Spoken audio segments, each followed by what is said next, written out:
작전에 이게 뭐자고 깜짝 놀란 돼지는 일어나가지고 이것을 한번 먹어보았습니다. 그러고는 그 홍시 맛이 너무 맛이 있어가지고 바닥에 흙까지 깨끗이 핥아 먹었습니다. 그런데 문제가 생겼습니다. 이 돼지는 한번 먹어보니 홍시 맛을 잊을 수가 없었습니다. 평소에 주인이 주던 그렇게 맛있는 밥도 홍시 생각에 아무런 먹고 싶은 마음이 없었습니다. 거들떠보지도 않았습니다. 이 돼지의 머릿속에는 오직 홍시 생각으로 가득 차 있었습니다. 돼지는 그날부터 바닥에서 주워 먹은 홍시를 찾기 위해 이 바닥을 파면 나올까 저 바닥을 파면 나올까 종일토록 바닥을 입으로 파기 시작했습니다. 입에서는 찢어지고 피가 나지만 한 번 먹었던 홍시 맛을 잊을 수가 없어서 계속해서 바닥만 파들어갔습니다. 주인이 준 밥도 먹지 않고 피를 흘리며 바닥을 파니 이 돼지는 지 힘에 지쳐가지고 한쪽 구석 자기가 파놓은 웅덩이 속에 쓰러져 죽어가고 있었습니다. 그런데 돼지가 죽어갈 때에 그 죽어가는 돼지 앞에 하늘에는 잘 익은 홍시 하나가 툭 하고 떨어졌습니다. 물론 이것은 지어낸 이야기입니다. 여러분들은 이 이야기를 듣고 무엇을 느끼셨고 어떤 생각을 하셨습니까? 아, 그 돼지 참 멍청하다. 정말 돼지처럼 미련하구나. 한 번 먹었으면 됐지. 그것을 자꾸 먹겠다고 땅을 파고 그래 굶어서 피가 나가 죽나. 참 멍청한 돼지다. 이런 생각은 안 하셨는지요? 이것은 돼지 이야기가 아니라 바로 우리들의 이야기, 이 세상 살아가는 우리 사람들의 이야기라고 저는 생각을 합니다. 세상 부질없는 곳에 인생을 송두리째 올인하고 그것을 향해 앞만 보고 나아가는 우리는 아닌지요. 축복의 근원을 알지 못한 채 엉뚱한 곳에서 복받길 원하고 잘되길 바라는 우리는 아닌지요. 하나님을 부인하고 내 능력으로, 내 재물로, 내 생각으로 이 세상을 한번 잘 살아보겠다고 나름대로 살아가는 우리는 아닌지요. 재물이 세상의 전부인 것처럼 오직 돈 버는 일에만 우리의 열정을 다 쏟고 있는 우리는 아닌지요. 행복이 무엇인지, 사랑이 무엇인지, 죽음이 무엇인지도 채 깨닫기 전에 우리가 하나님을 만나러 가는 우리들은 아닌지요. 하나님이 우리를 통해서 복 주시고자 하지만은 우리의 생각이, 우리의 계획이 하나님의 축복의 통로를 막고 사는 우리는 아닌지요. 우리 사람의 만족은 한도 끝도 없다고 합니다. 아무리 돈이 많아도 아무리 높은 명예와 권력이 있어도 이 세상에 더 가질 것이 없어도 사람의 만족은 끝이 없다고 합니다. 왜 그렇습니까? 창세기 1장에 보면 하나님이 우리를 만드시고 우리 인간을 천하보다 큰 존재로 세우셨습니다. 그러다 보니 천하보다 큰 우리 사람의 만족을 이 세상 그 무엇으로도 결코 채울 수가 없는 겁니다. 그럼 어떨 때 만족이 있습니까? 바로 하나님 주시는 은혜로 우리의 가슴이, 우리의 영이, 우리의 삶이 가득 채워질 때 그때야 참 만족이 있다고 말을 합니다. 그러다 보니 하나님의 사람들은 가진 것 없어도 배운 것 없어도 하나님의 주신 은혜 속에 감사하며 살아갈 때 참 기쁨이 있고 만족이 있는 것 같습니다. 우리에게 주어진 사명과 함께 부어주신 하나님의 능력과 은혜를 잃지 아니하고 이웃을 섬기며 영혼 구원에 최선을 다하다 보면은 우리도 모르는 사이에 하나님의 만족으로, 하나님의 축복으로 우리 삶 속에 가득 채워져 아 정말 이것이 인생이구나, 이것이 하나님 주시는 축복이구나 하고 느낄 수가 있을 겁니다. 저는 울산 큰빛교회에서 목자로, 초원지기로, 그리고 가정사역, 사역지기로, 장로로 온 교회를 섬기고 있는 행복한 목자 윤희탁입니다. 제가 근무하는 곳은 현대중공업이며 행복한 가정, 좋은 직장, 좋은 교회, 그리고 많은 사람들과 더불어 하루하루를 신바람나게 살아갈 수 있다는 것에 날마다 하나님께 감사하며 살아가고 있습니다. 나와 함께 하시는 하나님은 오늘도 이 자리에 세워서 말하게 하십니다. 두렵고 떨리는 마음으로 이 자리에 섰습니다. 존경하는 목사님과 성도님들께 감사하며 기도로 준비하였고 기도하는 마음으로 저희 울산 큰빛교회에서 가정교회를 통해 체험하고 보았고 확신하고 그리고 가정교회를 통해 성장해가는 이러한 모습들을 그리고 가정교회에 최선을 다하고 나아갈 때에 하나님이 우리들의 가정과 우리들의 자녀와 우리들의 기업과 우리들의 모든 것에 부어주시는 축복을 작은 일부분이지만은 함께 나누며 영광을 돌려드리고자 합니다. 창세기 1장 1절에 보면은 태초에 하나님이 천지를 창조하시라는 말씀이 있습니다. 우리가 어떤 물건을 사게 되면은 그 물건에는 반드시 품질 보증서와 사용 설명서가 들어 있습니다. 거기에 보면은 그 물건의 사용법부터 제품 설명서까지 아주 세밀하게 다 나와 있습니다. 만약에 이 사용 설명서를 제대로 보지 않고 어떠한 물건을 사용한다면은 그 물건에 대한 정확한 정보가 없어서 거기에 대해 완전한 그 제품 자체를 사용하지 못할 겁니다. 우리들은 휴대폰도 그냥 문자만 하고 카톡만 하고 간단하게 사용하지만은 요즘 젊은 친구들이 보면은 이 스마트폰으로 못하는 것이 없습니다. 우리들이 모르는 상상을 초월한 많은 기능들이 있습니다. 하지만 아무리 좋은 스마트폰을 가지고 있어도 이것에 대한 사용 방법을 모른다면은 일반 폰보다도 못하고 불편한 것이 스마트폰인 것 같습니다. 성경적으로 맞는지는 모르겠지만 저는 이렇게 생각합니다. 하나님이 우리 사람을 만드시고 우리에게 사용 설명서와 품질 보증서를 주셨는데 그것이 바로 성경이라고 생각합니다. 성경에 보면은 우리가 살아가는 이야기, 살아가는데 필요한 모든 것, 하나님의 자녀로 복받는 법, 자녀 양육법, 부모 섬기는 법, 하나님 섬기는 법, 그리고 행복하게 가정을 만들어가는 법, 건강하게 사는 법, 이 모든 것들이 우리 삶에 살아가는 데서 필요한 모든 것들이 성경책에 다 나와 있습니다. 우리가 하나님의 말씀을 늘 보면서 하나님의 말씀대로만 살아간다면은 우리는 하나님 주시는 모든 축복을 누리며 살아갈 수가 있을 겁니다. 그러다 보면은 우리는 하나님이 기뻐하시는 하나님의 사람이 될 수 있고 하나님 앞에 원하는 대로 쓰임받을 수 있는 우리가 되지 않을까 싶습니다. 하지만 요즘은 성경 보기가 참 힘들고 어렵다 합니다. 유혹하는 것이 너무 많다 합니다. 왜 그렇습니까? TV 채널을 틀면은 옛날에는 서너 개 있는데 요거는 100단위도 넘는 수많은 채널이 있습니다. 볼거리가 너무 많이 있습니다. 봐도 끝이 없습니다. 우리도 모르게 세상의 문화 속으로 빠져 들어가게 됩니다. 저에게는 나이 차이가 20년 이상 된 형님 2분과 누님 3분이 계십니다. 이처럼 형제가 많았지만 저희 어린 시절은 항상 저 혼자였고 그래서 외로운 그런 어린 시절을 보냈습니다. 제가 형님을 처음 본 것이 초등학교 5학년 때였고 누님을 처음 본 것은 중학교 들어가서였습니다.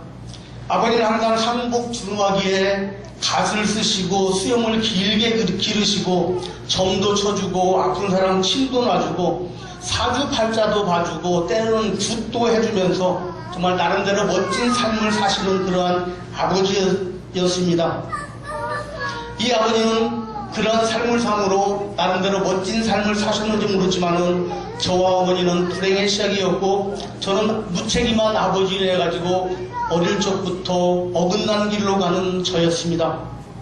저는 아버지의 얼굴을 1년에 한 번, 많으면 2번밖에 보지 못하고 아버지를 아버지라 불러보지 못하는 아버지의 3번째 여자인 저희 어머니에게도 태어났습니다. 어쩌면 원하지도 않았는데 실수로 태어난 저였는지도 모르겠습니다. 그러다 보니 저는 큰어머니를 한 번도 뵙지를 못했습니다. 아니 뵐 기회조차 없었습니다. 어머님은 전화를 넣고 더 이상 자식이 없었기에 언제나 어머니와 저 둘만이었습니다. 형님이 있다지만 누님이 있다지만 얼굴도 볼 수 없고 만날 수도 없었으니 무슨 소용이 있겠습니까? 그러다 보니 어린 시절 학교 다닐 때 아버지에게 용돈 한번 받아보지 못하고 연필 한 자로 얻어 쓰질 못한 저희 어린 시절이었습니다. 친구들은 운동회 때 아버지 손잡고 달리기를 하며 아버지와 놀러 다닐 때 저는 그저 부러운 눈으로 그들을 바라만 볼 뿐이었습니다. 어머니에게 아버지에게 어머니는 언제나 그리운 존재였으며 동시에 무능력한 남편이었습니다. 젊은 나이에 온갖 일을 다 해가시면서 저 하나님 저를 키웠습니다. 학교 갔다 오면 어머니는 들에 나가 있어 항상 집에 오면 저 혼자였습니다. 이런 어머니에게 잘 보이려고 학교 갔다 오면 집안일도 도우고 청소도 하고 하던 저의 어린 시절이 생각이 납니다. 그때는 저 혼자만 외롭고 그런 줄 알았는데 지금 생각해보니 그 당시 우리 어머니는 얼마나 더 많이 힘드셨을까 어른이 된 이제야 알 것 같습니다. 그러다 보니 어머니는 아버지가 오셨다 가면 몇 날을 눈물 지며 보내시고 언제 오시려나 신랑 같지도 않은 신랑을 올 날만을 기다리던 어머님의 모습이 생각납니다. 저는 그런 모습을 보며 아버지에 대한 원망 속에 학창시절을 보냈고 그런 부모님이시러 일부러 고등학교 시절부터 술과 담배를 배우는 아주 못된 탈선의 길로도 갔었습니다. 제가 포항에서 해병대 생활을 할 때만 해도 그리고 부산에 계엄군으로 나가 있을 때만 해도 저를 아는 많은 사람들이 이렇게 말했습니다. 희탁이 저는 언제 사람 되겠냐, 보기보다 못된 저였습니다. 온전하지 못한 가정에 대한 원망스러운 또한 부모님에 대한 반항으로 1979년도에 해병대에 입대를 하였습니다. 그로부터 35년이 넘는 세월, 지금 저는 거울 앞에 서서 저를 바라보며 이렇게 말을 합니다. 희탁이 너 참 잘났다. 너 참 대견스럽다. 너 참 자랑스럽다. 예수 믿기를 정말 잘했다.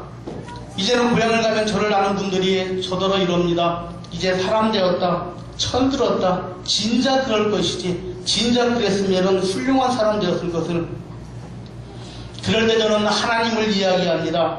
하나님의 은혜가 아니었으면 어떻게 제가 이 자리에 살 수 있으며 설 수 있으며 하나님의 은혜가 아니었다면 어떻게 이렇게 복된 하나님의 자녀가 되었겠습니까?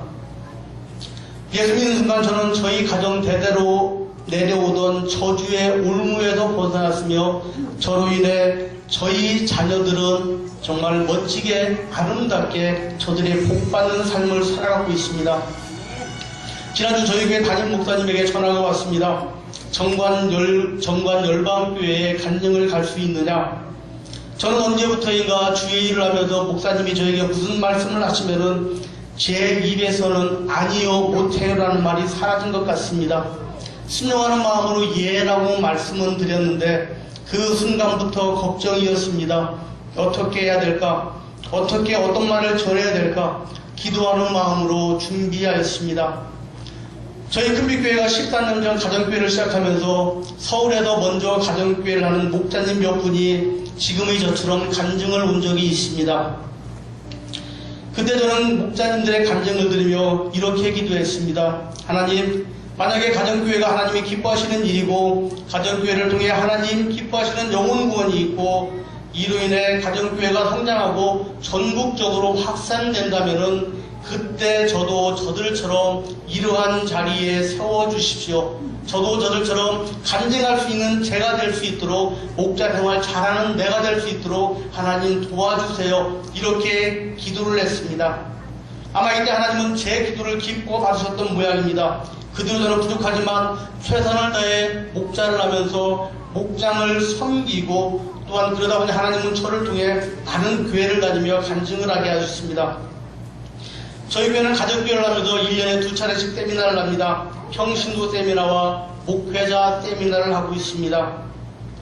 목회자 세미나 때 참석하시는 목사님들을 보면은 여러 분류로 나눠볼 수가 있습니다. 먼저 가정교회를 하시는 목사님들의 추천으로 오시는 목사님이 있고 책을 보고 오시는 목사님이 있고 이 방법 저 방법 하다가 안 돼서 오시는 목사님이 계시고 또한 동기 목사님 손에 밀려 등 떠밀려 오는 목사님들도 계셨습니다. 어떠한 동기로 오셨든지 이 5박 6일 동안의 일정이 끝나고 돌아가시는 목사님들의 마음속에는 하나같이 가정교회의 비전으로 가득 차 있습니다. 이 비전으로 가득 찬 또한 목사님 사모님들의 눈물을 보게 됩니다. 나는 이렇게 우리 이렇게 가정교회 비전을 가지고 교회에 돌아가는데 과연 교회에 가면은 어떻게 이야기할까? 우리 교회 교인들은 얼마나 어떻게 동참해 줄까? 어떻게 따라줄까? 하면서 안타까워하는 이러한 목사님들을 많이 보게 됩니다. 그러면서 저는 또 한 번 다짐합니다. 내가 언제까지 있을지는 모르지만 나는 주의 앞에 목사님 하시는 그 모든 일에 무조건 순종하며 기도로 도와드리자, 이렇게 다짐을 하며 살고 있습니다. 올해 제 나이가 56입니다. 아직은 젊지만 그래도 텔레비전 광고를 보면은 저 광고가 뭐지? 무엇을 말할까 하고 이해 못하는 광고 내용이 많이 있습니다. 젊은 친구들은 한 번만 보면은 저 광고 내용을 아는데 저는 모르는 것, 아마 여기 계신 어른들도 그런 광고들이 많이 있을 겁니다. 이제 제 나이만 돼도 세월의 뒷전에 밀려 새로운 젊은 시대에 밑거름이 되어주는 그러한 세대인 것 같습니다. 광고만 20대와 30대를 향한 광고가 아니고 백화점에 가보면은 제일 좋은 자리, 제일 좋은 위치에는 10대와 20대 그리고 30대를 향한 매장들이 있는 것을 보게 됩니다. 전자제품이든 그 무엇이든지 나이 든 사람들을 겨냥해서 제품을 만든다면은 그 기업은 망한다고 합니다. 이제 우리나라 교회들도 이제 그 중심 세력이 어른들에서 젊은이들에게로 옮겨갈 때라고 생각을 합니다. 그래야 교회가 살고 교회가 부흥하고 그래야 교회에 젊은이들이 찾아오고 그래야만 이 교회가 더 활력 있게 정말 하나님의 기뻐하는 일을 할 수 있다고 생각합니다. 그러기 위해서는 어떻게 해야 됩니까? 우리들이 어른들이 먼저 내려놓아야 됩니다. 다 내려놓고 젊은 사람들에게 힘을 실어주고 저들을 밀어줘야만 됩니다. 우리의 생각, 우리의 고집, 우리들이 말하는 전통, 그리고 나보다 남을 귀하게 여기지 못하는 우리들의 이러한 것들을 다 내려놓고 나보다는 남들을 배려하는 우리들이 된다면은 정말 하나님 기뻐하시는 멋진 우리들이 될 것이고 또한 우리를 통해 가지고 하나님 크신 영광을 받으실 겁니다. 가족교회는 평신도가 지도자가 되어서 구회옥 예배처럼 금요일날 가정을 돌아다니면서 모임을 합니다. 영혼구원의 그 목적을 두고 가르치기보다는 불신자들과 함께 모여 식사하고 그들과 함께 모여서 이야기하다 보면은 저들과 우리는 하나가 될 수 있고 그러다 보면 저들의 마음속에 있던 모든 것들을 다 털어놓고 함께 대화가 이루어지고 또한 이러한 모임을 이끌어가는 것을 목자라고 합니다. 구역장이라는 것처럼 목자라고 합니다. 그리고 가정교회는 목자에게 모든 권한을 다 일임합니다. 조그만 개척교회 담임 목사님이라고 생각하면 되겠습니다. 지금 저희 교회 목자들은 신방하고 이사하면 이사예배 드리고 돌예배 드리고 개업예배 드리고 추도예배 드리고 그러면은 목사님은 무엇 하느냐? 목사님은 그 자리에 오셔서 축도만 하십니다. 목자가 다 인도를 합니다. 이렇게 목자들에게 모든 것을 다 맡겨놓고 보니까 목자들의 마음속에는 열정이 생깁니다. 목자들의 마음속에는 하찮은 욕망이 생깁니다. 이러한 열정과 욕망을 가지고 최선을 다하다 보니 목자들의 마음속에는 하나님 주시는 축복을 느끼게 됩니다. 그러다 보니 그들이 어려우면 도와주고 그들이 문제가 있을 때는 내 문제처럼 함께 힘써주고 아파할 때 찾아가지고 같이 울어주고 이렇게 목사님이 하시지 못하는 부분까지 아주 세밀하게 만질 수 있는 이러한 것이 가정교회인 것 같습니다. 이렇게 목장 생활을 하면서 섬기다 보면은 처음에는 남같이 서먹서먹한 사이가 됩니다. 만약에 여러분 교회에서 목장을 조직한다 하면은 잘 나오는 분 하고 그리고 1년에 한 번 나오는 분 그리고 교회에 등록된 분 이런 분들로 아마 목장이 구성될 겁니다. 그러다 보면 얼마나 서먹서먹하고 어색하겠습니까? 그렇지만 목장 모임을 하고 시간이 지나다 보면은 남 같은 사이가 형님 같은 사이가 되고 누님 같은 사이가 되고 오빠 언니 같은 아니 친형제보다 더 친근한 이런 사이가 되게 됩니다. 예수 믿는 사람을 욕하고 멸시하던 그러한 사람들이 이웃들까지도 우리의 목장 모임을 통해 하나님을 예배하는 자가 되고 그리고 목자와 목녀의 동역자가 되고 그렇게 하나님의 나라는 확장되어 감을 봅니다. 남을 판단하고 불평하던 자들이 자신의 모나고 거친 것을 스스로 알게 되어 다듬어가고 만들어가고, 그러다 보니 좋은 아빠, 좋은 남편, 좋은 엄마, 좋은 아내, 이렇게 변화되어지는 것이 가정교회인 것 같습니다.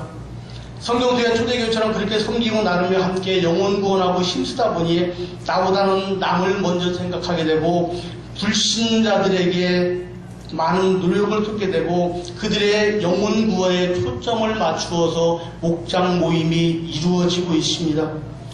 목장 모임을 하다 보면은 목자 일보다 목원 일에 더 열정적인 힘이 가게 됩니다. 우리 가정의 자녀들의 이야기는 안 들어줘도 목장에 속한 자녀들의 문제점은 들어주게 되는 것, 이것이 목자인 것 같습니다. 목장 모임은 성경을 가리키거나 그 누가 어떤 지식적인 것을 가리키는 것이 아닙니다. 내 속에 있는 모든 문제와 가정과 직장에서 얻은 스트레스, 이러한 것들 함께 저녁 먹고 찬양하고 이야기를 하고 들어주고 내 속을 비우는 겁니다.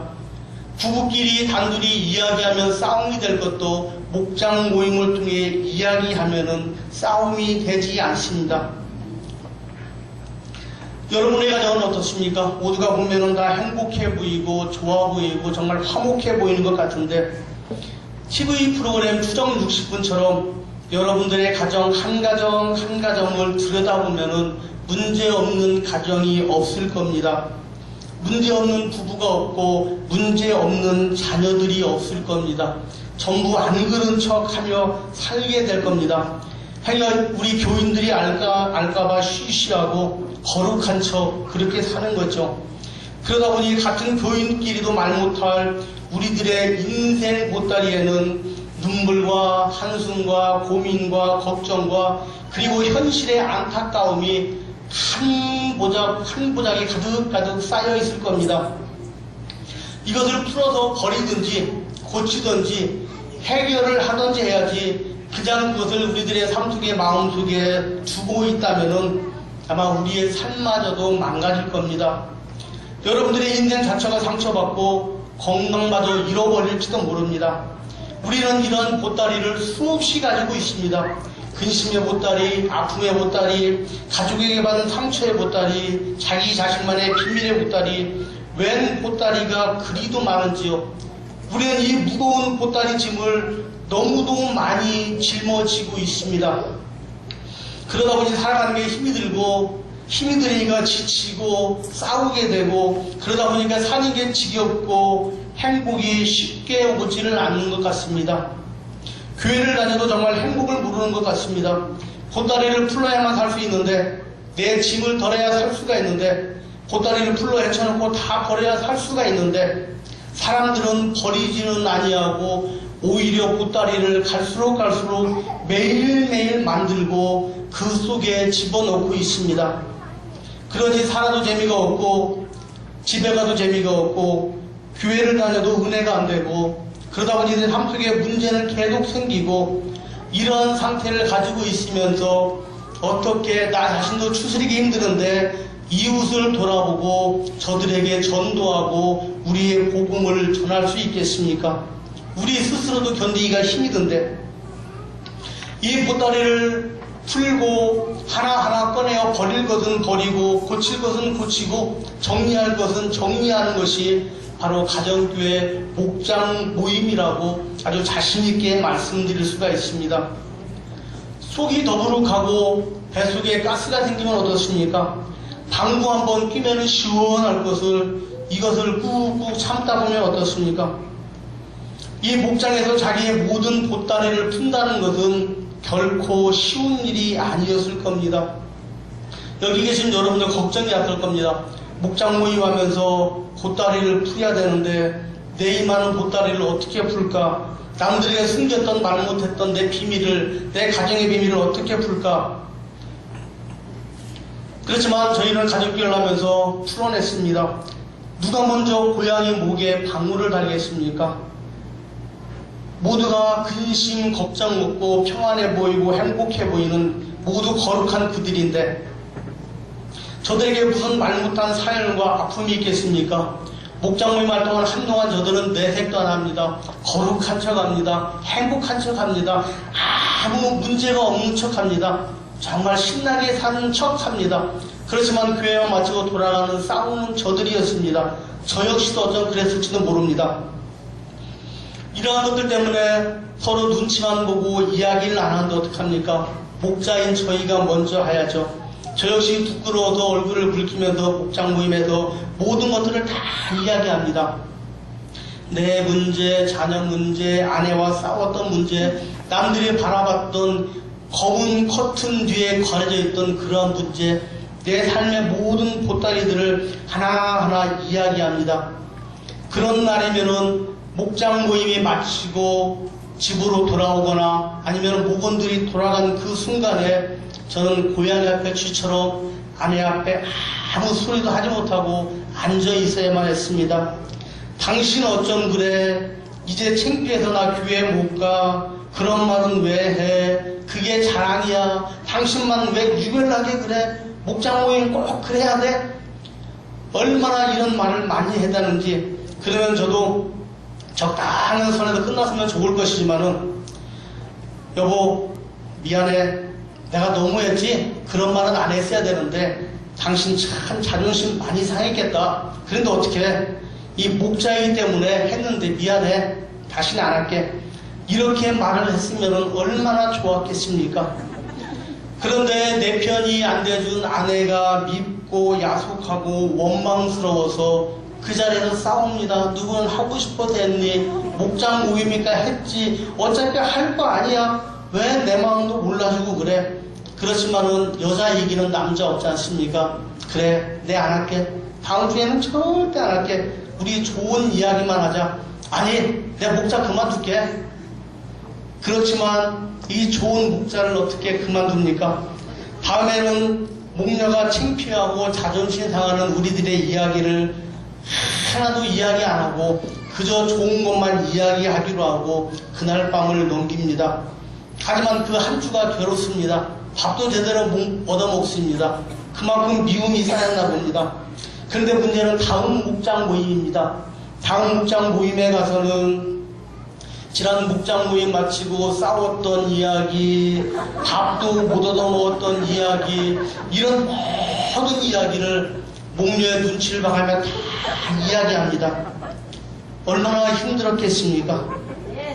그런데 놀라운 것은 이렇게 싸우면서도 이야기를 통해 밖으로 우리 가정의 자녀의 우리 부부의 문제가 나오니까 하나님이 들으시고 해결해 주시는 것을 수없이 느꼈습니다.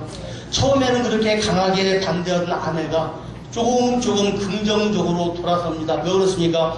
내놓는 순간에 보따리를 풀어놓는 순간에 짐이 가벼워지지 않습니까? 내려놓은 만큼 가벼워지지 않습니까? 목녀가 그것을 아는 겁니다. 찜질방에 가면 가만히 있어도 땀이 줄줄 납니다. 왜 그렇습니까? 나는 절대 땀을 안 흘릴 거야 하고 찜질방에 앉아있는다 한들 땀이 안 나지 않습니다. 땀은 나게 돼 있습니다. 땀이 나도록 온도를 높여놓았기 때문입니다. 목장에도 그렇습니다. 저희 부부가 싸우면서까지 저희 모든 문제를 내어놓고 분위기를 만들어가자. 아, 목자 가정도 그렇구나. 그래, 장로님, 권사님 가정도 싸우면서 사는구나. 아, 저 가정은 아무런 문제가 없었는데 저 가정의 자녀들은 참 좋은 자녀들인 줄 알았는데 저런 문제가 있었구나 하면서 자신들의 보따리를 하나씩 풀게 되었습니다. 그들의 입을 통해 그들의 문제가 고백되어질 때, 눈물을 흘리며 엉엉 울면서 이야기할 때 우리들은 서로 다무너진 입을 닫지를 못했습니다. 아니, 저 가정에 저런 문제가 있었어. 아니, 그럴 것 같지 않았는데, 아, 그런 힘든 일이 있었네. 자녀들이 그랬어. 남편이 그랬어. 아내가 그랬어. 어떻게 그걸 지금까지 참고 있었어. 참 대단해. 우리만 싸우고 사는 것 같았는데, 우리 가정만 문제가 있는 것 같았는데, 우리 부부만 문제가 있는 것 같았는데, 이 목장 모임을 통해 모든 가정의 문제점들이 드러나고 삶의 보따리, 문제의 보따리를 하나 둘 풀러낼 때에 그때는 더 이상 흉이 아니었습니다. 허물이 아니었습니다. 이야기거리도 아니었습니다. 우리의 기도거리가 되었습니다. 그러한 목원 내 목장 내에서 목원들의 문제점을 놓고 기도할 때에 그들의 문제가 치유되고 그들의 아픔이 치유되고 그들이 이런 문제를 내놓고 서로 손을 꼭 잡고 기도할 때 여보 내가 잘못했어 아니 내가 잘못했어 서로 부둥키 않고 내가 잘못했다고 엉엉 웃는 일들 목장 모임이 아니면은 결코 상상할 수가 없는 일이었습니다. 이 목장 모임을 통해 개인이 치유가 되고 부부관계가 회복되어져 갔습니다. 그리고 자녀 문제가 해결되어지고 그러다 보니 가정교회가 무엇인지 목장 모임이 무엇인지 많은 사람들이 알게 되고 그리고 또한 목장에 1년에 한 번, 1년에 몇 번씩 분기별로 나오던 모든 사람들이 처음 가정교회를 조직할 때에 그저 이 사람은 우리 교인이니까 어거지로 껴넣었던 그러한 사람들이 전부 완전한 교인 되어서 하나님 앞에 눈물을 흘리며 고백하는 일들이 수도 없이 많이 이뤄졌습니다. 저 사람이 교인 되겠냐 싶던 이러한 사람들이 변화되어지고 생전 나올 것 같지 않던 남편들이 아내를 따라 교회에 나와 옆자리에 나란히 앉게 되고 함께 예배드리게 되고 그러다 보니 그들 부부 역시 아주 오랫동안 함께 문제거리였던 그런 문제의 보따리들이 목장을 통해 하나둘 풀어지니까 부부가 회복되는 그렇게 변화되리라고는 어느 누구도 상상도 못했던 일들이 일어났습니다. 사람은 할 수 없어도 구역 모임에서는 할 수 없어도 목장을 통해서 그들을 섬길 때 하나님 일하심을 보았습니다. 이제는 일상생활이 되어버릴 정도로 하나님 우리와 함께 하심을 볼 때에 우리 모든 사람은 입을 열어 고백합니다. 하나님 사랑합니다. 하나님 사랑합니다. 여기 계신 모든 분들도 하나님 함께 하심을 앞으로 조직될 목장을 통해서 체험하시고 여러분들이 입 벌려 나도 하나님 사랑합니다라고 자신있게 말할 수 있는 여러분 되시기를 바랍니다. 저는 목장을 하면서 목원들에게 기도하자 하나님의 은혜 가운데 우리 목장 모임을 하자 믿음으로 하자 이렇게 말을 하지 않습니다. 저희 목장은 지금 분가를 여러 번 해가 지금은 초신자들만 채워져 있습니다.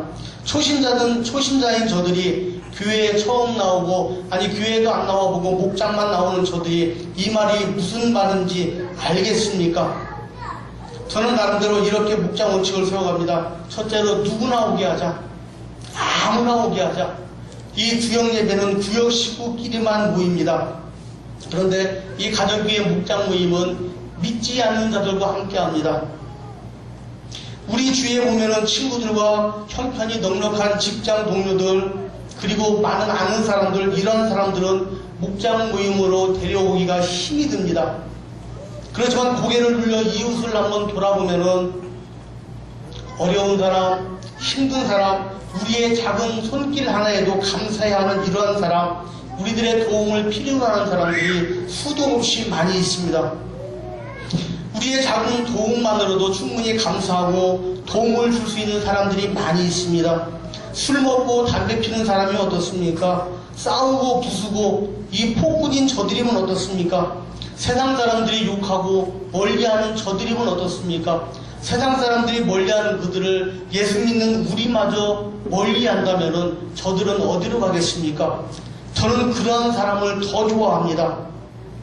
그런 사람은 조금만 섬겨줘도 조금만 사랑을 주어도 메마른 땅의 단비처럼 그들의 영혼 안으로 삶 가운데로 쏙쏙 들어가는 것을 볼 수가 있습니다.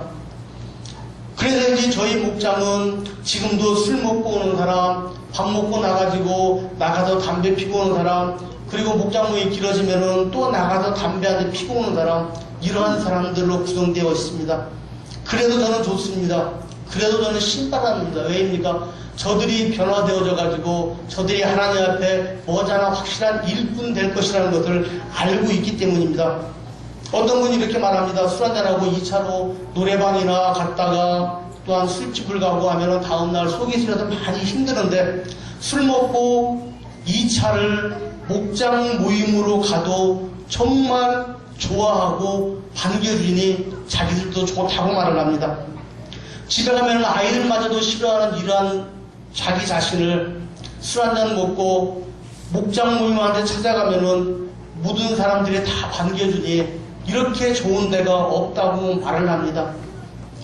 때로는 술주정을 해도 참아주고 술 먹고 이상한 소리를 해도 참아주고 그러니 그들이 말합니다. 목장 모임 정말 좋다. 정말 좋다. 두 번째로 재미있고 행복하게 하자입니다. 처음으로 목장에 처음 나온 사람이 있습니다. 얼마나 분위기가 어색하겠습니까? 모르는 사람, 낯선 사람인데 얼마나 그 자리가 시간이 안 가겠습니까? 저는 그런 분이 처음 오는 날은 그분 위주입니다. 그분 중심입니다. 그 사람이 웃게 만들고 그 사람들의 마음을 열게 만들고 그들의 열린 마음에 우리들의 작은 관심과 사랑을 집어넣습니다. 인격적인 대접을 해드립니다. 세상 어느 모임에서도 자기가 중심이 되어본 적이 없다고 말을 합니다. 자기는 항상 외톨이였다고 말을 합니다. 그런 사람이 목장 모임에 오면은 자기 자신이 주인공이 됩니다. 몸둘 바를 몰라 합니다. 그렇지만 전혀 어색하지 않게 이 자리에 처음 왔음을 가슴 뿌듯하게 만들어줍니다. 그들이 말합니다. 예수 믿는 사람과 어울려도 참 재미있네요. 예수 믿는 사람 중에서도 일하는 사람도 있네요. 그러면서 다음 주에 또 은근히 불러주기를 기대하게 합니다. 그리고 우리들이 목장 모임도 하루 종일 직장에서 가정에서 생활하다가 쉬고 싶은 밤 시간에 모임을 갖습니다. 왜 목장 모임을 와야 하는지 왔으면 어떤 무엇인가를 하나 가져가게끔 만듭니다. 물건을 가져가는 게 아닙니다. 마음속에 문제가 해결되든지 하나님의 만져주심을 체험을 하든지 아니면 속 시원한 무엇을 느끼든지 올 때는 어떤 마음으로 왔든지 갈 때는 행복한 마음으로 즐거운 마음으로 신바람 나는 마음으로 돌아갈 수 있도록 합니다. 그리고 세 번째는 다음에 또 오고 싶도록 합니다. 또 오고 싶도록 한 번만 오고 안 오는 것이 아니고 스스로 찾아올 수 있도록 이렇게 분위기를 만들어 갑니다. 자기 자신에게 모든 것이 집중이 되니 그 사람은 가슴이 뜁니다. 가슴이 두근거리고 생전 받아보지 못했던 사랑을 받으며 얼굴이 벌게지고 그럽니다. 그리고 처음 본 그가 마칠 시간쯤에 되면은 비록 화음이 안 맞고 박자가 틀리더라도 우리들은 기타 반주를 하면서 이러한 축복송을 내줍니다. 당신은 사랑받기 위해 태어난 사람, 그 사람을 향해 손을 뻗으며 찬양을 합니다. 처음 온 그 분은 마지못해 그냥 이 세상 살아가는 줄 알았는데 이 목장 모임에 와보니 모든 사람은 사랑받기 위해 태어난 사람이라는 것을 알게 됩니다. 어느 누구도 자신을 사랑해주고 아껴주고 유해주는 사람이 없었는데 이 목장 모임을 와보니 자기도 사랑받는 사람, 사랑받을 수 있다는 사람이라는 것을 그리고 사랑받기 위해 태어난 사람이라는 것을 스스로 알게 됩니다. 그리고 자기 자신이 귀한 존재임을 깨닫게 됩니다. 거칠고 난폭했던 무뚝뚝했던 그의 눈에서 뚝뚝 떨어지는 눈물을 보게 됩니다. 그 눈물 속에 저희들은 희망을 보게 됩니다. 기도의 응답도 수없이 있습니다. 그리고 주의 이름으로 목장 모임을 하면서 아니면은 목원을 섬기면서 저는 넉넉히 채워주시는 하나님의 축복도 잘 알고 있습니다. 아브라함이 이삭을 번제로 드리려고 칼을 지켜둔 순간 이삭은 아브라함이 믿음을 보신 하나님 앞에 더 이상 아브라함의 자식이 아니라 하나님의 사람이 되어졌습니다. 얼마나 많은 갈등을 냈겠습니까? 주여 아니되옵니다. 어찌 내 아들 독자 이삭을 번제로 드린단 말입니까? 못 드리겠나이다. 그러면 좀 더 아니 주여 순종하겠나이다. 아브라함도 이처럼 갈등하면서 반나절 만에 갈 길을 사흘길 동안 가면서 갈등의 길을 갔습니다. 드릴까 말까? 하물며 우리에게는 더 많은 갈등이 있을 겁니다. 무엇을 결정할 때 수많은 갈등이 있을 겁니다. 그렇지만 이 갈등이 있을 때 우리는 하나님의 편에서 생각해야 됩니다. 하나님의 편에서 생각해야만 됩니다. 하나님은 우리에게 우리가 제일 사랑하는 것을 드리라고 합니다. 나의 몸, 나의 자녀, 내가 가장 아끼는 것, 우리는 무엇을 드려야만 되겠습니까? 구약 성경의 과부가 마지막 간죽으로 빵을 만들어 죽고자 했을 때에 그 빵 한 조각으로 선체를 대접하고자 굽기 시작했을 때, 그리고 아브라함의 아들 이삭을 번제로 드리기로 마음을 먹었을 때에 하나님이 이미 그것들을 받으신 것처럼 하나님은 우리들의 형식적인 것이 아니라 실질적인 우리의 마음을, 우리의 믿음을 필요로 하고 계십니다. 남들을 의식하고 체면치레나 하는 이러한 신앙생활이 아닌 정말 하나님과 나의 1대1 관계가 성립되어서 정말 하나님 나를 통해 축복의 통로가 연결되고 또는 하나님이 나를 다실 때에 네 여기 있습니다라고 대답할 수 있는, 그렇게 쓰임받을 수 있는 우리가 되어야만 되겠습니다. 하나님은 여러분을 목자로 목녀로 그리고 목원으로 목장을 통해서 섬김을 통해서 하나님은 원하시고 계실 겁니다. 하나님은 여러분 자신을 하나님 앞에 드리기를 원하실 겁니다. 하나님은 우리의 헌신과 결단을 최고로 기뻐하십니다. 하나님은 우리들의 헌신과 결단, 마음 먹는 그 순간의 결단을 최고로 기뻐하십니다. 여러분은 어떤 하나님의 사람이 되시길 원하십니까? 사무엘상 16장을 보면은 사무엘이 이새의 아들에게 왕을 세우고자 할 때 기름 붓는 내용이 나옵니다. 자식에 대해서는 부모가 제일 잘 알 것입니다. 이새는 자기가 왕이 될 만한 자식부터 사무엘에게 보입니다. 그렇지만 어떻습니까? 외모를 보지 아니하시는 하나님은 이새가 자신있게 내세운 용모 반듯한 그 모든 아들들은 왕이 될 만한 제목이 아니었습니다. 자식이 더 없냐고 물었을 때에 있기는 한데 멀리 있더라도 양떼를 지키고 있다 할 때에 빨리 데리고 와라. 아버지 보시기에 절대 안 될 것 같은 그가 하나님의 택한 왕이 되었습니다. 교회도 마찬가지입니다. 직분도 마찬가지입니다. 목자도 마찬가지고 목녀도 마찬가지입니다.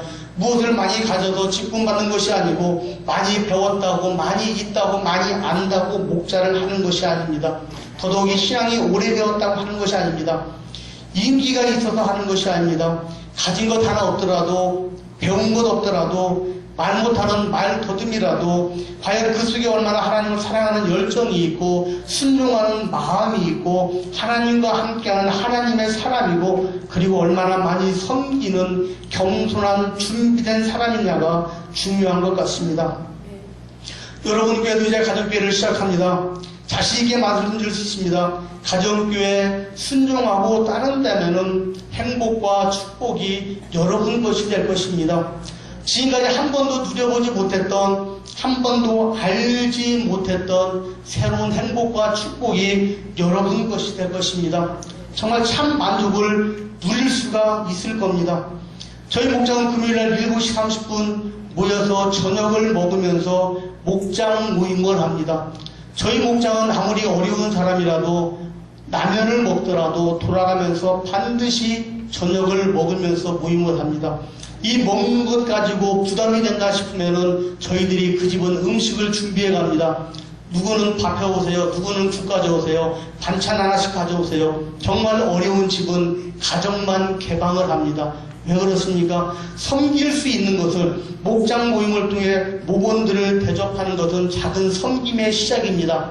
이 섬김의 시작부터 나는 힘들어도 못해, 직장 생활 때문에 바빠도 못해 하고 담이 생긴다면 더 이상 섬김으로의 진전이 없습니다.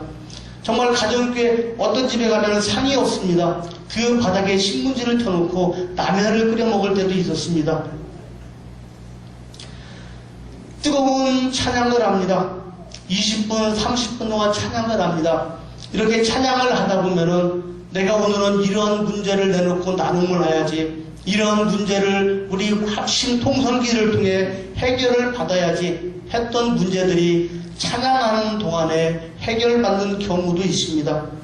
그리고 찬양을 한 다음에 성경 말씀이 아니라 지난주 목사님 말씀했던 이 말씀 내용을 가지고, 지난주에 목사님이 우리에게 그렇게 열심히 가르쳤는데 우리는 이 말씀을 어떻게 나가서 세상에 반영하며 순종하며 살았는가, 이 말씀을 가지고 우리들의 한 주일을 돌아보면서 나눔을 합니다.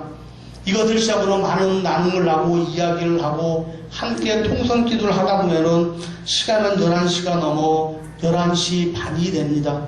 헤어지기 싫어합니다. 그렇지만 11시 반이 되면은 모임을 마칩니다. 목장 모임을 하다 보면은 별별 사연들이 다 있습니다. 별별 일들이 다 있습니다. 그러나 하나님은 그러한 별 사연, 별 일들을 인내를 갖고 참고 섬기며 기도하다 보면은 그 별별 사연들이 하늘에 빛나는 별처럼 아름답게 변화되어지는 것을 저희는 잘 알고 있습니다. 저는 목원들에게 합심 기도를 이야기하며 이렇게 설명을 해주었습니다. 집에 냉장고가 있는데 이것은 나 혼자서는 아무리 힘을 써도 움직일 수가 없다. 밥을 2그릇을 먹어도 안 되고 남해를 꽃배기를 삶아 먹어도 안 된다. 그럼 어떻게 하면 되느냐? 주위에 있는 사람 2명, 3명만 불러가지고 함께 이것을 옮긴다면 아주 쉽게 옮길 수가 있을 것이다. 합심 기도도 이와 같다. 이렇게 말을 합니다. 내 혼자, 여러분 혼자는 그 문제를 놓고 해결하기 힘들지만은 목장을 통해 함께 내어놓고 그 문제를 놓고 기도하고 한다면은 쉽게 해결될 수 있다. 이렇게 설명을 합니다. 그런데 놀라운 것은 이게 설명으로만 끝나는 것이 아니고 목장에서 수많은 기도의 응답으로 일어나고 있습니다. 하나님의 능력이 함께함을 체험하고 있습니다. 양파는 한 겹 벗겨냅니다. 속에는 무엇이 들까? 또 한 겹 벗겨냅니다. 그렇지만 내가 벗겨냈던 양파와 똑같은 것이 또 나옵니다. 또 무엇이 나올까? 또 벗겨냅니다. 계속 벗겨내다 보면은 나중에는 손톱만큼 작아진 양파만 있을 뿐 다른 아무것도 없습니다. 우리의 삶도 이와 같다고 말하고 싶습니다.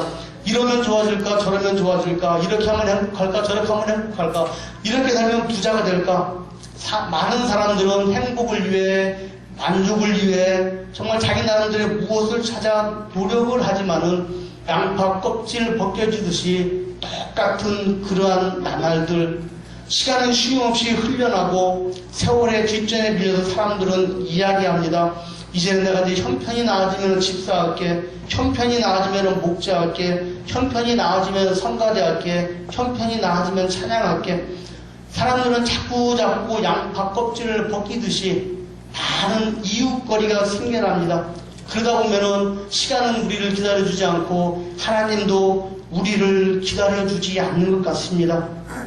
이 한 겹 한 겹 벗겨내다 보면은 우리가 나이 들어가지고는 나중에 우리가 한 겹 한 겹 벗겨낸 그 작은 양파 조각 하나하나가 우리 인생의 소중한 시간의 순간이었고 하나님이 우리에게 축복 주시고자 하는 귀한 순간이었다는 것을 우리들이 먼 훗날 깨닫는다면은 얼마나 마음 아픈 후회거리가 되겠습니까? 우리가 무엇을 가져도 행복한 것이 아닙니다. 무엇이 많아서 어떤 행복의 조건이 되어서 행복한 것이 아닙니다. 내가 살아있음에, 이렇게 살아있음에 감사하다는 생각이 드는 것이 행복이고, 지금 내가 가지고 있는 것에 만족할 때 이것이 행복이고, 이렇게 하나님 앞에 나와 예배 드릴 수 있는 건강 주신 것도 이것이 행복인 것 같습니다. 교회 다니기 힘이 들고, 직분 받기 힘이 들고, 신앙생활에 힘이 들고, 전도가 힘이 들고, 아니 살아가는 게 힘이 드십니까? 우리 자신도 모르게 흘러가는 세월 나중에 뒤돌아보고 후회하지 말고 지금 이 순간이 내 인생의 가장 소중한 시간이고 지금 이 시간이 주의 일을 할 때이고 지금 이 시간이 하나님 축복받는 시간이고 내 인생의 가장 소중한 시간인 것 같습니다. 저희 큰빛교회도 처음 가정교회를 할 때 쉬운 것은 아니었습니다. 많은 반대가 있었습니다. 왜 해야 돼? 왜 바꿔야 돼? 성가대 왜 없애야 돼? 이거 왜 없애야 돼? 낯선 것을 새롭게 도입하는 우리 많은 사람들에게는 모든 것이 새롭기만 하고 모든 것이 반대의 이웃거리였습니다. 그렇지만 나이 드신 어른들부터 젊은 세대를 위해 내려놓기 시작했습니다. 그래, 목사님이 하시고자 하면은 그래 하시게 해야지. 우리가 밀어줘야지. 우리가 따라줘야지. 먼저 나이 드신 분들이 목사님 틀에 순종하고 밀어주니까 젊은 사람들은 자연적으로 따르게 됩니다. 그리고 저희 교회는 나이 드신 분들이 젊은 사람들에게 양보하게 되니까 젊은 사람들이 가득가득 차게 됩니다. 저희 교회 주변에 보면 똑같은 여건인데도 청년들이 없습니다. 중고등부 학생들이 없습니다. 있긴 있는데 거의 없습니다. 그렇지만 저희 교회는 청년들이, 중고등부 학생들이, 주일학교 학생들이 많이 있습니다. 왜 그렇습니까? 그들이 설 자리를 만들어줍니다. 그들이 있을 자리를 만들어줍니다. 하다못해 어린아이가 놀아도 놀 자리를 만들어 주어야만이 어린아이가 와서 놀게 됩니다. 교회도 마찬가지입니다. 젊은 사람들이 찾아올 수 있는 그러한 자리를 만들어줘야 됩니다. 젊은 사람들이 정착하고 봉사할 수 있는 그런 자리를 만들어줄 때에 그들이 와가지고 정착을 할 수가 있습니다. 꽃과 나비가 바로 옆에 있는 꽃에서 꿀을 얻어가는 것이 아닙니다. 꽃이 있다 하면 아무리 멀리 있어도, 아무리 먼 곳이라도 찾아가서 꽃을 얻어온다 합니다. 정관열방교회가 정말 하나님의 향기나는 예수님 기뻐하시는 이러한 꽃이 되어 젊은 사람, 어린이, 어른들 할 것 없이 수많은 사람들이 이제 새로 시작하는 가정교회를 통해, 목장 모임을 통해 정말 수많은 영혼들이 이곳으로 구름처럼 밀려온다면 얼마나 좋겠습니까? 그러기 위해서는 첫 번째로 여러분들이 해야 될 일이 가정교회 전환이고 여기에 적극 동참하는 겁니다. 그러기 위해서는 한 마음, 한 생각을 가져야 됩니다. 우리가 모래를 한 주먹 칩니다. 모래를 치고 던지면은 모래는 멀리 나가지 않습니다. 바로 내 앞에 떨어집니다. 왜 그렇습니까? 모래는 뭉쳐지지가 않기에, 하나가 되지가 않기에 바로 앞에 먼지처럼 날려가 버립니다. 요즘은 가리키는 전도가 아니고 보여주는 전도, 섬기고 보듬고 안아주는 가정교회가 최적의 전도의 방법이라고 말을 하고 있습니다. 저희 집 옆에 조그만 슈퍼가 있었습니다. 어느 날 보니 주인이 바뀌었습니다. 전도해야 되겠다 마음 먹고 그들을 우리 목장 모임으로 인도하기로 했습니다. 그래서 일부러 대형마트를 가지 않냐고 그 마트를 찾아갔습니다. 할 수만 있으면 매일같이 갔습니다. 라면도 사고 어린아이도 없지만 초코파이 사고 사탕도 사고 그러면서 우리 살아가는 이야기, 우리 가정 이야기, 우리 자녀 이야기, 우리 부부 이야기 이런 이야기를 하면서 서서히 접근하기 시작했습니다. 처음에는 단골 손님으로 반갑게 맞아준 주인 여자가 나의 이야기를 자꾸 하자 나를 경계하기 시작했고 멀리 하려고 했습니다. 저 역시 이러면 안 되겠다 싶어 더 호감을 가질 수 있도록 더 많은 노력으로 그들에게 접근했습니다. 무조건 예수 믿으세요. 그래야 천국 갑니다. 이제는 그런 방법은 별 효과가 없는 것 같습니다. 우리에게 교회 다니면서 행복한 내 이야기, 교회 다니면서 행복한 우리 부부 이야기, 그리고 교회 다니면서 우리 자녀들의 잘되는 이야기, 이러한 것들을 보여주며 이야기해주며 서서히 달아갈 수가 있었습니다. 시간이 흘러 어느 날 우리의 목장 모임에 그들 부부를 초대하기로 했습니다. 다음 주 금요일 7시 30분 저희 집 목장 모임 하는데 놀러 오세요. 왜요? 무슨 날이에요? 아니요, 그냥 놀러 오세요. 예. 그럼하고 선뜻 대답한 그녀가 너무 고마웠습니다. 어쩌면 그날 한 영혼 한 가정을 주께로 인도할 수 있다는 가슴 벅찬 설레임에 한 주간 내내 문자 보내고 전화하고 찾아가고 그리고 약속한 날 약속 시간 대자 기다렸습니다. 다른 목원들은 다 와서 기다리는데 올 시간이 지나고 죽은 식어가는데 오지 않는 그녀를 찾아 저는 슈퍼로 갔습니다.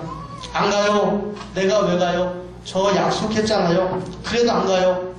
앙칼진 그녀의 목소리에 저는 밥 해놓고 모두가 기다리고 있는데 라고 말만 하고 그냥 돌아서야 했습니다. 돌아오는 길에 제 눈에서 눈물이 났습니다. 나와 아무도 관계없는 사람 때문에 남자의 눈에서 눈물이 난다는 것이 미워서 더 눈물이 났습니다. 눈물을 훔치고 아무 일도 없는 것처럼 집으로 돌아와 밥을 먹었지만 서운함은 좀처럼 가시질 않았습니다. 속으로 다짐했습니다. 내가 다시는 너네 슈퍼 가나 봐라. 옆에 대형마트 가면 더 좋은 물건 더 많이 있고 더 싸게 살 수 있는데 내가 가나 봐라. 안 간다. 그러나 밥을 먹으면서 목장 모임을 하면서 내 자신을 돌아보았고 그 자리에서 불과 몇 분 전에 내가 너네 슈퍼 절대 가나봐라라고 말했던 것마저도 내려놓았습니다. 봐라, 목자인 내가 이렇다. 목자인 내가 불과 오기로 한 약속을 어겼다 해가 내가 마음이 상해가 저들에게 저주의 말도 알고 참 못된 목자였다. 다 내려놨습니다. 그리고 목장 모임 마치고 다음 출근했다 퇴근하는 시간에 나도 모르게 그 가게로 먼저 발길이 향해지는 것은 이것은 한 영혼을 향한 목자의 마음이었던 것 같습니다. 그 뒤로 찾아가서 출출한 시간대 오뎅도 삶아주고 만두도 구워주고 밖에서 밥도 사주고 밖에 나가면 우리 아들에게 사주지도 않던 장난감 사서 그 집 아이들에게 들려주고 함께 놀아주고 지금은 어떻게 되겠습니까? 지금 그 남편은 저희 교회 사무장으로 그 아내는 청소년교회 교사로 아주 열심히 저와 같이 사역하고 있습니다. 그들이 이제 내가 했던 그런 방법으로 많은 사람들을 섬기고 있습니다. 저희 목장에 한 자매가 있습니다. 아주 어린 나이 고등학교 다닐 때에 12살 먹은 남자에게 납치되어 아들, 딸 낳고 사는 이러한 자매인데 저희 목장에 오게 되었습니다. 첫날부터 펑펑 울더니 사연도 많았습니다. 시어른은 통일교 간부이고 남편은 밤마다 술 먹고 들어와서 폭력과 성폭력으로 힘들게 하였습니다. 모임 때마다 못살아 이혼할 거야를 입에 달고 사는 그러한 사람이었습니다. 그러면서 목장 모임에 나오면 나도 저들처럼 행복하게 살 수 있지 않겠느냐, 저들처럼 변화될 수 있겠다 싶어 얼마 시간 지난 다음에 남편도 목장 모임에 나오게 되었습니다. 그때부터 한 주쯤 집에서 목장 모임을 모이자 말을 합니다. 얼마나 신나고 감사하고 좋았는지 일주일이 어떻게 지나갔나 모릅니다. 그날 오후에 전화가 왔습니다. 목장 모임을 못하겠답니다. 왜냐고 물었더니 그냥 못한답니다. 웬만하면 하랬더니 웬만하면 하겠는데 정말 못하겠답니다. 물어봤는데 간방에 싸웠는데 신랑이 집에 있는 그릇이란 그릇은 모두 다 깨버렸답니다. 물 먹을 컵도 없고 밥도 먹을 밥그릇도 없다 합니까? 어떻게 합니까? 그러면은 싸웠으니까 하지 마세요. 그릇 없으니까 하지 마세요. 하면은 목자가 아니겠죠. 부부싸움 화해시킬 줄 가야죠. 그래도 목장 모임을 해야죠. 일찍 퇴근해가 집에 있는 그릇을 이것저것 꺼냅니다. 국그릇도 꺼내고 밥그릇도 꺼내고 컵도 꺼내고 커피잔도 꺼내고 평소 쓰지 않던 것들 또한 아끼는 것들도 꺼냅니다. 막 신문지를 둘둘 쌉니다. 아내의 눈치 봐가면서 묵직합니다. 이거 들고 또한 과일 가게 들려서 과일 사고 다른 간식 사고 그곳에서 그래도 목장 모임을 합니다. 그 후로도 얼마나 많은 사고가 있었는지 모릅니다. 죽는다고 목매달아서 얼굴이 퍼커렇게 멍이 들어가 밖으로 나올 수가 없을 때 저희 집사람이 가가지고 보름 동안 파출부를 해줬습니다. 밥 해주고 빨래 해주고. 그리고 그 뒤에 죽는다고 손 동맥을 끊었습니다. 응급실에 있다고 전화가 왔습니다. 찾아갔죠. 또 한 번은 남편에게 두들겨 맞아서 벌거벗긴 채로 두들겨 맞아가지고 속옷 차림으로 서울에 있는 자기 부모에게 도망간 적도 있습니다. 그리고 죽는다고 수면제를 또 한 큼 털어놓고 이 시어른에게 발각되어 응급실에서 그가 실려가게 되었습니다. 응급실의 기억이 가물가물해져 가는데 이 자매님은 죽음을 눈앞에도 혼자 울부짖었답니다. 그리고 하나님을 원망하였답니다. 하나님, 나는 왜 이렇게 살아야 합니까? 왜 나는 남들처럼 행복하게 살 수가 없는 겁니까? 하나님 왜 날 버리셨습니까? 이렇게 울부짖는데 환상 중에 하나님의 자매님의 손끝을 잡고 있더랍니다. 그러면서 너는 내 손을 놓아도 나는 내 손을 절대 놓지 않을 것이다. 이런 환상 속에 그 자매님이 살아나게 되었습니다. 언젠가는 이 부부도 하나님 앞에 정말 신나는 부부, 멋진 부부, 아름다운 부부로 목장을 통해 변화되어질 것이라는 것을 확신하고 있습니다. 이사야 54장 10절 말씀이 생각납니다. 산들이 떠나며 언덕들이 옮겨질지라도 나 여호와의 자비는 내게서 떠나지 아니하리라. 제가 장로가 되었을 때 회당 많은 사람들이 축하한다면서 이런 말을 했습니다. 장로가 되면은 목사도 바꾸고 교회 돈도 마음대로 쓰고 교회에서 제일 높은 사람이 되었으니 정말 축하한다고. 저는 뭐라고 말을 하지 못했습니다. 저들이 바라보고 저들이 말하는 것이 어쩜 세상 교회의 그러한 모습인지도 모르겠습니다. 그렇지만 가정교회를 하는 우리 큰빛교회에서는, 아니 가정교회를 하는 이러한 교회에서는 상상도 할 수 없는 일입니다. 저희 교회는 장로님처럼 보이는 장로님이 한 분도 없습니다. 거룩한 장로님이 한 분도 없습니다. 하지만 겉으로 보이기에는 거룩한 모임은 없어도 그 속에는 한 영혼을 사랑하고 한 영혼을 섬기고자 하는 안타까운 마음은 세상 어느 장로님들보다 더 많이 있고 더 열심히 일하는 자부심이 있습니다. 누구의 노래인지 이러한 유행가 가사가 있습니다. 님이라는 글자에 점 하나만 떼어내면은 남이 되고, 그리고 남이라는 글자에 님이라는 글자에 점 하나만 찍으면은 남이 되고, 남이라는 글자에 점 하나만 떼어내면은 님이 됩니다. 남과 님이 되는 것 작은 점 하나 차이입니다. 마찬가지로 우리들의 작은 관심 하나가 우리 주위에 있는 불신자들을 하나님의 사람으로도 만들 수도 있고 하나님을 모른 채 죽어가는 저들이 될 수도 있습니다.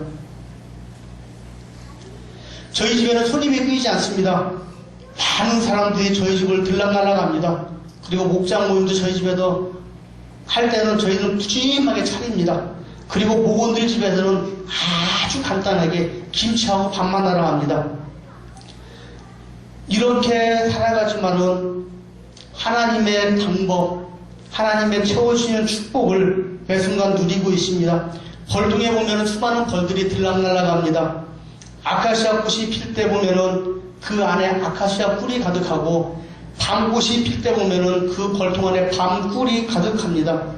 우리가 볼 때 이 벌들은 그냥 날아갔다 그냥 날아오는 것, 들락날락 하는 것 같은데 그 안에는 꿀들이 쌓여집니다. 마찬가지로 목장 모임을 통해서 힘들고 어려운 것 같지만 목원들을 섬기고 집으로 불러가 함께 식사하고 대접하고 기도하고 그들과 함께 하다 보면은 벌통에 꿀이 쌓이는 것처럼 여러분들의 가정에는 문제가 해결되고 그 문제의 자리에 벌통의 꿀처럼 하나님의 축복으로 가득가득 채워질 것이라는 확신을 여러분들에게 전해드리고 싶습니다. 언젠가는 모든 사람들은 이 세상을 떠나는 현실 앞에 과연 나는 어떻게 살아야 될지 고민을 한번 해보았습니다. 많은 사람들은 잘 살기 위해 노력을 합니다. 자녀들을 잘 키우기 위해 노력하고 교인들은 잘 다니기 위해 노력을 합니다. 저는 그러나 이렇게 다짐을 합니다. 잘 살기보다는 바르게 살고, 잘 가르치기보다는 바르게 교육하고 바르게 신앙생활을 하자. 그리고 내가 잘 살기 위해서는 남에게 피해도 주고 상처 주는 말도 할 수 있고 믿지 않는 자들에게 옳지 못하는 행동을 할 때도 있습니다. 그렇지만 비록 내가 손해를 보더라도 남을 배려할 줄 아는 마음, 바르게 사는 마음, 이것이 내가 살아가는 이런 마음으로 삼아야 되겠다, 이런 다짐도 한번 해보았습니다. 그러나 저는 예수님의 제자로서 그분의 이름을 높여드리는 그 길을 가려고 노력을 합니다. 짐승은 뒤에서 몰고 사람은 앞에서 본을 보여야 한다는 이 어른들의 말씀처럼 저희 교회의 많은 목자 목녀들은 입으로 말하지 아니합니다. 먼저 솔선수범을 합니다. 먼저 섬기는 본을 보입니다. 헌신하는 모습을 보입니다. 자기 것 아까운 줄 모르고 남에게 주는 이러한 모습을 보이게 됩니다. 제 고향은 충청도 강경입니다. 옛날 3대 시장이 하나였으며 금강을 동안 100길이 열려 있어도 기독교가 참 빨리 들어왔습니다. 그리고 시골 치고는 큰 교회도 많았으며 또한 이웃에는 김대현 신부가 세웠다는 우리나라 최초의 성당도 있습니다. 이렇게 신앙생활 여건이 좋은 그곳에서 저는 고등학교를 졸업할 때까지 그 어느 누구로부터 교회에 가자 소리 한번 들어보지 못했습니다. 제가 못됐고 집안이 그러했는데 누가 저에게 교회를 가자고 했겠습니까? 저는 결혼하기 위해 교회를 다니기 시작했습니다. 1979년도에 해병대에 입대했고 1980년도에 부산 계엄군들이 있다가 휴가를 나가게 되었습니다. 너무 힘들고 고생하다 휴가를 나가게 되니 얼마나 술이 먹고 싶은지 이 대전 사는 친구 집에 술 먹으러 가게 되었습니다. 기차를 타고 내려서 시내버스를 타고 가는데 우연히 그 안에서 한 아가씨를 만나게 됐습니다. 정말 예뻤습니다.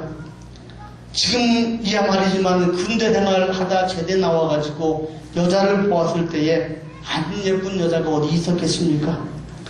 한눈에 반해서 답장 없는 편지만 보내며 지내다가 제대 후 집으로 찾아가서 만나게 되었고 손 한번 잡아보지 못한 채 애타하면서 결혼하자는 제 말에 교회 안 다니는 사람하고는 절대 절대 결혼 안 해요. 야무지고도 당돌하게 말할 때 어쩜 그 아가씨가 너무 이쁘고 귀여워서 아니 이보다는 저희 해병대 오기였나 모르겠습니다. 그래 그럼 나도 교회 나갈게. 나와 결혼해줘요. 어떻게 하면 되냐고 했더니 그때 당시 조그마한 손바닥만한 성경책 주면서 이것을 매일 읽고 술 끊고 담배 끊고 일요일날 교회 가고 수요일날 교회 가고 교회 갈 때마다 그냥 가지 말고 헌금하고 11조 헌금하고 감사헌금하고 그리고 구역 예배도 가세요. 저는 무슨 말인지 몰랐습니다. 그때 당시만 해도 해병대 하면 사람처럼 보이지 않았나 모양입니다. 지금은 살이 어쩌서 통통하죠. 그때는 훈련에 삐쩍 말랐죠. 키는 크다 말았죠. 그런 제가 뭐가 좋다고 결혼을 하려고 했겠습니까? 저는 뭐가 뭔지도 모르고 그 아가씨가 좋아서 결혼할 욕심으로 얘 교회 다닐게요. 그렇게 말을 해놓고 저는 그대로 다 했습니다. 물론 아가씨가 이렇게 말할 때에 저와 결혼하지 않으려고 억지 소리를 한 거였습니다. 이렇게 말하면은 저 남자 절대 나하고 결혼하자 소리 안 하겠지. 하지만은 하나님이 저를 자녀 삼으시기 위해 가지고 그 아가씨의 입을 통해 저에게 들려주는 신앙의 아주 기본적인 음성이었다는 것을 저는 알 리가 없었습니다. 저는 그 순간부터 술 끊고 담배 끊고 그 아가씨가 말한 그대로 하나도 빠짐없이 다 했습니다. 그러더니 하나님은 저를 하나님의 사람으로 만들어 가셨고 총각 집사도 되게 하셨고 결혼도 하게 되었습니다. 그리고 결혼하고 한참 지나서야 총각이 구역예배라고 꺼덕꺼덕 찾아갔다는 것은 저 혼자밖에 없다는 말도 듣고 얼마나 민망했나 모르겠습니다. 그 날씨를 생각하면 웃음이 납니다. 아줌마들만 모이는 곳에 구역예배 드린다고 총각이 시간에도 찾아오니 얼마나 황당했겠습니까? 그렇게 나를 예수 믿게 하고 하나님의 축복과 은혜 속에 살아갈 수 있도록 오늘의 내가 있게 해준 아내에게 지금도 감사하게 생각하며 아내를 사랑하며 정말 아껴주고 있습니다. 저는 지금도 아내에게 가끔 이렇게 말합니다. 여보 고마워. 나 말고 더 좋은 사람도 많았을 것인데 나와 결혼해 주어서 고마워. 더 부자로 살고 더 행복하게 살 수도 있었을 텐데 못난 신랑 만나 고생 많았지. 내 앞으로 당신을 왕비처럼 대접해 줄게. 이렇게 말을 하며 살아가고 있습니다. 군생활을 하면은 아직도 가슴앓이 난 추억이 있습니다. 군생활을 하는 동안 저에게 어머니가 단 한 차례 면회 왔을 뿐, 훈련소 때 면회 왔을 뿐, 그 누구도 면회 온 적이 없습니다. 어느 주일날 아침입니다. 면회 왔다는 연락이 왔습니다. 형님이 왔다 합니다. 순간 눈물이 핑 돌았습니다. 그럴 리가 하면서 얼마나 좋았는지 모릅니다. 단 몇 분 만에 외출복을 갈아입고 군화를 닦고 나갈 준비를 하고 기다리고 있었습니다. 그리고 생각했습니다. 아, 형님 오셔서 형님이 만나면 무슨 말을 내가 할까?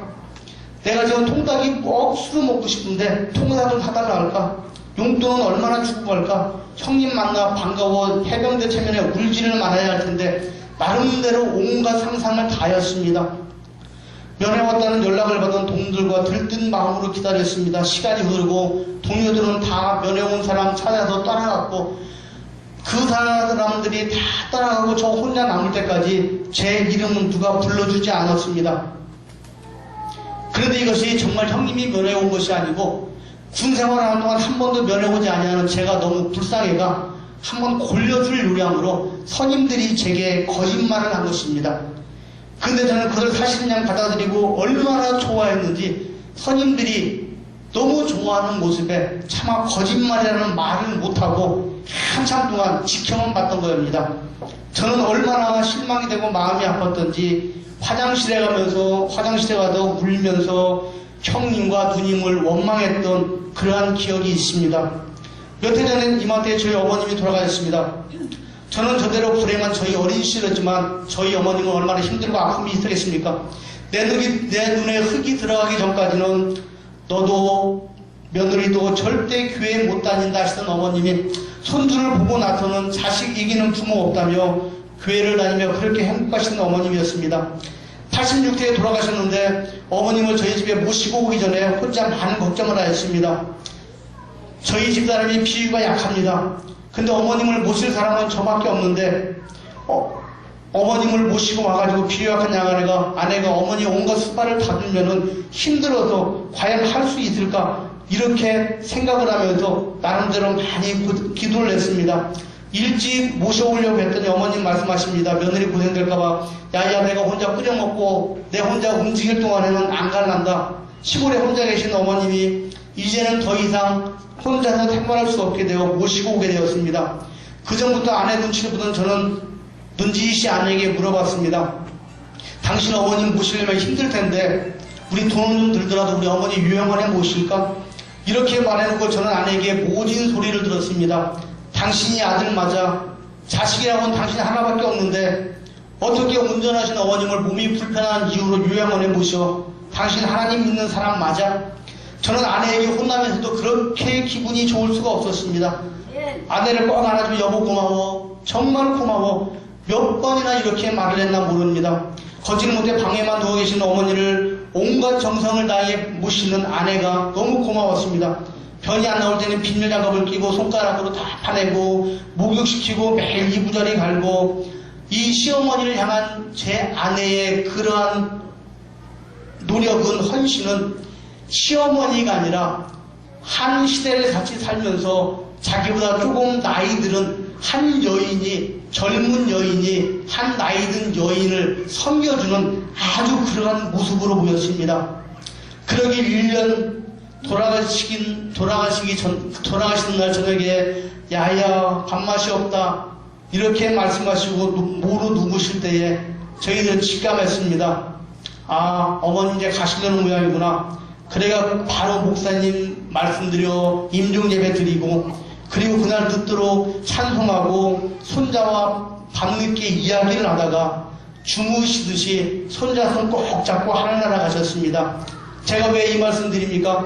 아내가 목장을 통해 목녀로서 목원들을 섬기는 그것이 아주 십수년 동안 몸에 배웠기 때문에 섬김이 몸에 배웠기 때문에 어머님을 모시고 와서 어머님의 온갖 그 수발을 다 틀 수가 있었다고 말씀드리고 싶습니다. 아마 아내가 목장을 통해 그러한 섬김이 그러한 것이 몸에 배어있지 않았다면 결국 어머님을 그렇게 모실 수가 없었을 겁니다.